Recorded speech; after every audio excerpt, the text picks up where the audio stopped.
All right, y'all, we are back with another video and we're covering the defense again because for some reason we got like 27 dropped on us and there were still a lot of bright spots to look at because, yeah, that's how football works apparently. But I want to talk about somebody along the defensive line that really caught my attention. His name is Keshawn Banks, number 59, and he has some extended run in the second half that made me really just pay attention to him because he would continue to just pop off my screen, especially when I went back and watched the film. I was like, who is this? Because I never recognized him, okay? And we're gonna need some guys that can step up in the run game, especially the run game, okay? And Keshawn Banks, he showed some flashes against the run. His pass rush, is to be determined. I really don't want to have him there on passing downs because I feel like we can get the job done without him in a sense. Not to say he's a bad pass rusher, but either way, I think he has a real role as a run stopper. So let's go on and get into the tape, y'all.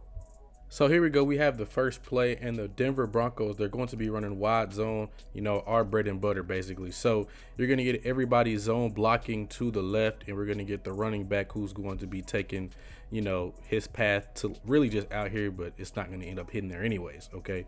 And then here we have Mr. Keshawn Banks all the way on the other side as the in-man line of scrimmage, okay?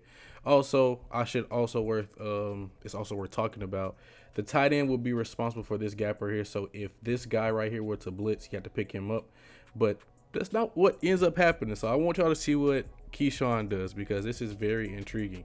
Okay, so he starts to creep down. Now, first of all, let's back it up. Okay, Sam Ehlinger is giving out his points, right? And so once he sees 32 come in and be like this edge split, I want to say, I call it an edge split. Okay, he starts to creep inside. Okay, and then once the ball is snapped, you see, let's just play it real time real quick because you're going to see how fast it was. He walks down and he already beats the tight end. Okay, and he gets like, I would call it get skinny up underneath him because he's trying to reach him, right? So he kind of got low, dropped his shoulder in a sense, and he's able to run all the way down the line.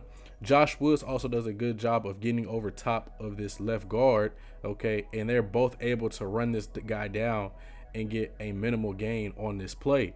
Like, the timing you have to have for this, like, it's such a gamble to do this and for it to pay off. I'm not saying you need to do this every time, but the fact that he can win with speed on a rundown is important because you can simply just beat some of these guys to the spot and get in the backfield and make a play. And it's just that simple. Okay, all right, so here is the next play right here where we're going to be getting a blitz by the Falcons. Okay, you're gonna get Keshawn Banks like a cop pressure, if that makes sense, and you're gonna get these guys going over like this, and we're gonna have AJ Woods be the fifth rusher coming right here. Okay, so he's pretty much responsible for keeping the edge. So now you could technically say this is a bad play by him. However, he was able to get the quarterback off his spot. Okay, and I think it's just on the rest of these guys to plaster in this. I'm not saying he did this perfectly, but if we just watch this rep, you can see he has very good speed. Okay, now first of all, you don't want to tackle showing his hands like that. Okay, and that makes Keshawn Banks' job much easier because all he has to do is just hand fight. He initially misses that right arm, but that left arm was able to get up underneath that tackle's right arm. Okay, he's able to bend up under him. Okay, now if he had a little bit more bend and was able to like take a straight line to the quarterback, this would have been a sack. But I do think he did a very good job of getting Sam Ehlinger off his spot. And it's just up to the rest of the guys to finish that. But he also makes a very good play throwing on the run, drifting back, throws an accurate pass, bro. At that point, it's good defense but better offense. But you see these guys right here, they kind of get mixed up because they're supposed to be going this way. I'm not sure why 91 counters back the other way.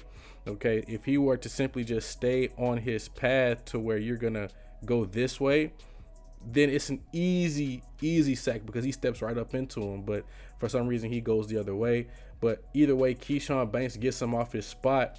It's just the offense makes a very good play because, like, how is you going to stop a quarterback, drifting backwards, fading away, throwing an absolute dime? Okay, very good throw, but I like the fact that we were still able to get the quarterback off his spot because, before 2025, we really weren't able to do that. Okay, and to see a guy that's at the bottom of the depth chart be able to do that, okay, that's encouraging, especially after we just lost two guys for most, if not all of the season, that's good. All right, so here's the next rep that I do want to look at. This is now against a tight end again, okay? So he has to block him, and we're pretty much going to be getting double teams right here, a double team right here, and also, you know, these guys are basing out, and we're going to get number 32 to wrap around into this gap right here and be a lead blocker. What we're going to get from the running back is counter step forward, so he's going to go this way and then get the ball going that way, okay? So this guy's job is pretty much to just base block Keshawn Banks, keep him outside of, you know, this gap right here. But even though he doesn't make the tackle, let's just watch the technique, okay? Because everything is not about making the play. Like, are you doing your job, or are you, you know, making plays in the sense of like you're executing what you're supposed to do, okay? So now here comes the tight end. He's about to base block him. And look, he takes him on and he's able to stack and shed him easily, okay? And I think right here, if he was able to really get a hand on him, now he does get a hand on him, okay? I will say that. He gets a hand on him and is able to bring him down. But I think if he stacks his sheds and like comes down the line a little bit sharper, he's able to make that play like right there in the backfield. You're not able to get like maybe 1.5 yards. That's just nitpicking at that point, because you can still see, look, the technique is there. When he engages both hands, he's able to get both outside of this guy's grip, stacks and sheds easy, and is able to get around and make that tackle. So we can use this on rundowns, because I know teams will try to get in these sets with the against us, where these two tight end sets. These YY wings right here, what you're seeing, you're going to see a lot of these this year, okay? And we're going to need a guy like this that can take on these tight ends and shed them and get inside the backfield and make plays like this.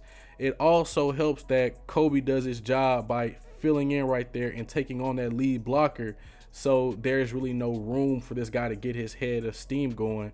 And also, once again, good job by Keshawn Banks getting a hand on this guy, and everybody else is just rallying right there. So very encouraging stuff to see from him. Now for the next two reps, you're going to pretty much see the same thing, where he's trying to use some of his pass rush bag, and you're going to see a good and a bad rep, in my opinion. But I want to show you that, you know, the idea is still there. So defensively, we're still just going to get a regular 4-man rush right here, okay? And instead of this being, you know, him blitzing, he's going to just pretty much peel with the running back, because the running back is going to, you know, go out and he's going to leave. So it's going to be just a 4-man rush, okay? Shows the illusion of a 5-man rush, which gets the Broncos to pretty much, hey, we're going to just 5-0 this, meaning you got him, you got him, you got him, you got him, you got him. So it's one-on-ones across the board in theory, because they brought this guy up, okay? You can manufacture one-on-ones by doing this a lot. All right.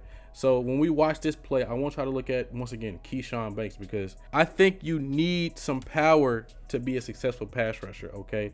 And if we watch this right here, this long arm was just beautiful, okay? The tackle was just giving him his chest like right here, this entire rep. And he takes that left arm and he strikes him, and you see he's able to drive him back into the quarterback, and he's able to get a hit, okay? And he was able to affect that. All right, I don't know who he was necessarily throwing to, but I don't know if that ball would have got there, you know, confidently. Okay, maybe you're trying to target this over route, maybe. But good job by Keshawn Banks for getting his hand right there, boom, pushing him back, and then discarding of the tackle and making a hit on the quarterback and affecting the throw. Now we're going to see the same thing, but it happens a little bit earlier in the game, okay, where he's still going to do the same thing. Okay, now the tackle has his hands up a little bit more, all right, and he does the same thing. He hits him with that long arm, and he's able to drive the tackle back. But if you guys remember that one game, I think it was 2024, I think it was the Vikings we played, where Caleb McGarry was steady like dropping or hitting the guy's hands down and like just dropping him to the ground. He was getting holding calls. This is what the tackle did, because once he long armed it caught him off guard, and then he tried to pull Keshawn Banks down, and he was like, what the hell's going on? He's trying to get a flag right there. And, you know, Sam Ellinger ends up stepping up and getting outside of the pocket. But you see right there the speed, or not the speed, but this the speed to power works just fine, because he was threatening on the edge right here, okay? You see how initially his setup was vertical, and then he gets right into the tackle. That's what we call speed to power, okay? Because if we just watch it again, okay, he's getting upfield, and he's going to attack right there and get right up underneath his pads. Look at that. Look at the pad level right here. His passer right there. This guy's passer right here. Low man always wins, bro. Lowest man wins. And you see he's able to drive him back. The tackle really couldn't absorb it, so he had to pretty much resort to holding. And I don't know what the hell he was looking at, because that was a clear hold. But either way, Sam Ehlinger gets out of the pocket, and it was a defensive hold on 37 anyway, so it doesn't really matter. But all in all, very good, use of the power or speed to power right here. I just wish the holding call would have gotten thrown, and it would have been an offsetting play right there. But nonetheless, very good stuff from Keshawn Banks. And then there's been reportings of us working out Zadarius Smith, because I am recording this the same day I dropped my Clark Phillips episode. That's what I really like for him, on this team. That's his role. And I think he can really feel that. So if you guys did enjoy this video, be sure to like and subscribe for more. I'll see you guys later in the next video. Goodbye.